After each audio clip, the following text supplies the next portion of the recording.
Welcome to Royal Daily Report, your source for the latest royal news and updates. Don't forget to subscribe to stay informed. Meghan Markle has just been blacklisted. Not quietly, not accidentally. Blocked as in do not contact, do not work together, do not request, do not ask. For a brand like Dior that has dressed queens, princesses, and icons, refusing someone is almost unheard of. And yet, with Meghan, it wasn't a surprise to the people who had worked behind the scenes. Insiders said Dior didn't want drama. They didn't want confusion. They didn't want risk. Because where Meghan went, stories followed. Stories about missing gowns, unpaid dresses, and photo shoots that ended with more items missing than expected. Some people thought these whispers were silly. Others said they were blown out of proportion. But then something happened. Something small, but loud enough to wake the room. A dress, a moment, a photo shoot, a simple green gown that disappeared when the camera stopped rolling and reappeared years later on Meghan's body. And suddenly, the world wanted to know what actually happened. Who else felt the same way Dior did? And why did a single dress shake the ground beneath Meghan Markle's feet? To understand it, we have to go back to where the trail begins.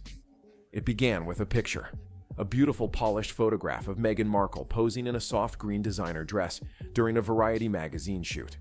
Nothing shocking, nothing scandalous, just another celebrity photo session, until someone noticed something strange. That dress, it was never returned. According to the fashion house, Meghan wasn't gifted the gown. It wasn't part of a paid deal. It was a loan. Standard procedure for magazine shoots. But when the team packed up, the gown was missing. No paperwork. No permission, no explanation, and the story might have stayed hidden forever until Meghan wore the exact same dress again 3 years later. That second appearance became the spark that lit up the room. Designers, stylists, wardrobe coordinators, everyone suddenly remembered the whispers. Everyone remembered the warnings. Everyone remembered the pattern they had brushed aside because this wasn't a one-time mistake. According to insiders, this was a signature move. The moment that dress reappeared on Meghan's body, it felt like the universe handing the fashion world a receipt. The kind you can't ignore. The kind that makes you say, all right, now let's talk about the rest. And when the rest came out, the quiet rumor became a loud conversation. Was Meghan Markle walking away with designer pieces again and again without permission? But the fashion world didn't stop at whispers. They started reopening memories, old stories, old experiences. And some of them went much deeper than a single green dress. When the Variety dress resurfaced, designers didn't react with shock. They reacted with tired recognition. For years, stylists had quietly avoided lending pieces for Meghan's shoots. Assistant designers said they never offered lookbooks for her team. Brand managers reportedly ignored requests coming from her camp. It wasn't personal. It was protective because a pattern had supposedly formed. If Meghan wore something, the designer might never see it again. And then there was Dior, one of the most iconic fashion houses in the world. A brand that dresses royalty without hesitation. Yet insiders claim Dior decided no more. They had observed enough, the behavior around borrowed items, the stories from other labels, the unpredictability, the PR risk, and above all, the undeniable feeling that a simple clothing loan could turn into a complicated mess. When a fashion house like Dior pulls away, it isn't dramatic or public. It's silent, it's final, and everyone in the industry hears it. Don't forget to subscribe to Royal Daily Report for more royal updates. Now this is where the story gets really interesting. Before royalty, before titles, before palace budgets and royal rules, there was Toronto and a simple clothing rack on a Reitman's commercial set. According to wardrobe staff from that shoot, Meghan walked in confident, charming, and ready to work. But when the shoot ended, something wasn't right. Some dresses were unaccounted for. A pair of Aquazzura Very Matilda heels were missing. An entire bundle of clothing had quietly disappeared. When the wardrobe coordinator noticed, she didn't panic. Mistakes happen. Sometimes items get placed in the wrong bag. Sometimes assistants forget to return things. But months later, when Meghan wore those exact Aquazzura shoes during her royal engagement announcement, the puzzle pieces snapped together. The missing shoes weren't misplaced. They had been taken. When asked about them, Meghan supposedly gave a simple explanation. She didn't want the items she had worn ending up on eBay. She said she was too famous for that. But fashion insiders wondered if she didn't want them resold. Why didn't she simply ask for them? Why not pay for them like everyone else? The Reitman's incident became the industry's whispered warning. A quiet message passed from stylist to stylist. Be careful. Things go missing around her. And just like that, the very first crack in Meghan's fashion reputation was born.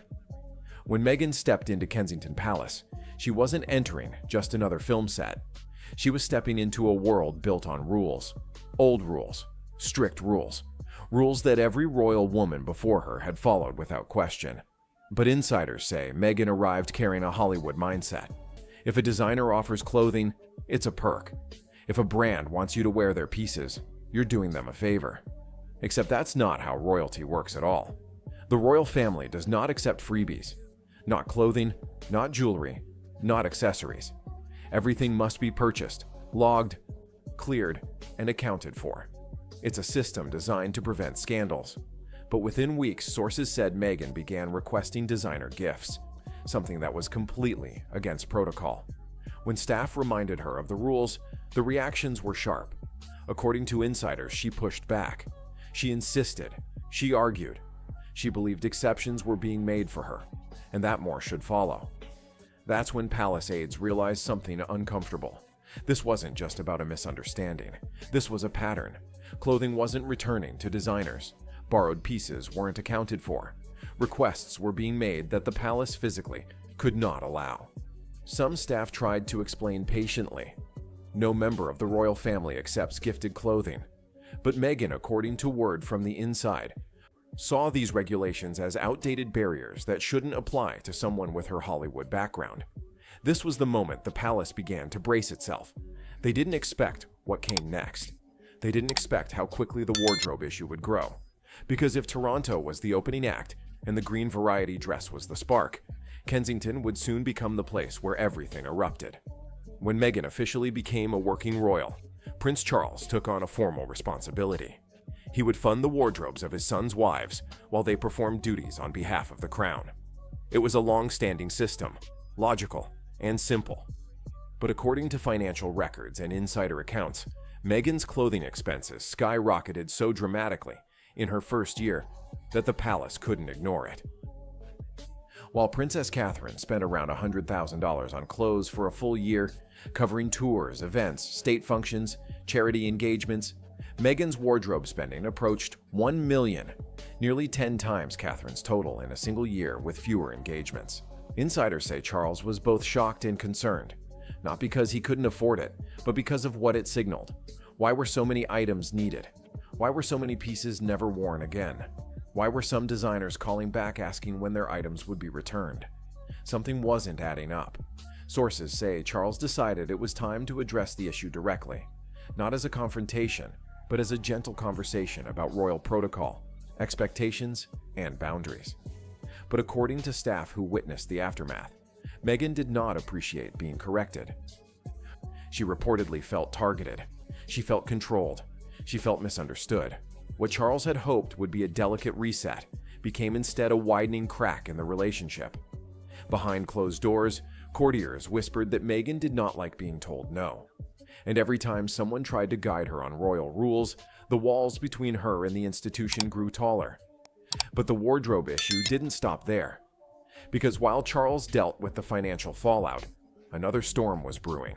A personal, emotional, deeply awkward rift with one of Meghan's most high-profile acquaintances. A British fashion icon, an international name, and a woman who until then had never been involved in scandal. By this point in the story, the audience always asks the same question. If Meghan is wealthy, why would she take anything? It's a fair question. She lives in a $15 million mansion. She has million-dollar deals. She secured Netflix contracts reportedly worth tens of millions. She has a brand, a platform, a global following. So why would someone with access to almost anything choose to walk away with items that didn't belong to her? Insiders who have watched the pattern closely offer a simple explanation, one that has nothing to do with money. It wasn't about not being able to buy the clothes. It was about feeling entitled to them. Hollywood insiders say Meghan carried herself like someone who believed wearing a designer's piece was already a form of payment, that her image was valuable enough. That rules didn't apply if fame was involved. But inside royalty, that mindset collided with centuries-old expectations. Inside the fashion world, it disrupted sensitive relationships.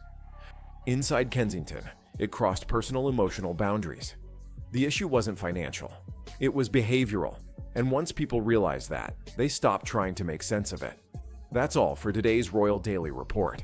Remember to subscribe to our channel for more exclusive royal news and stories. Stay informed, stay connected.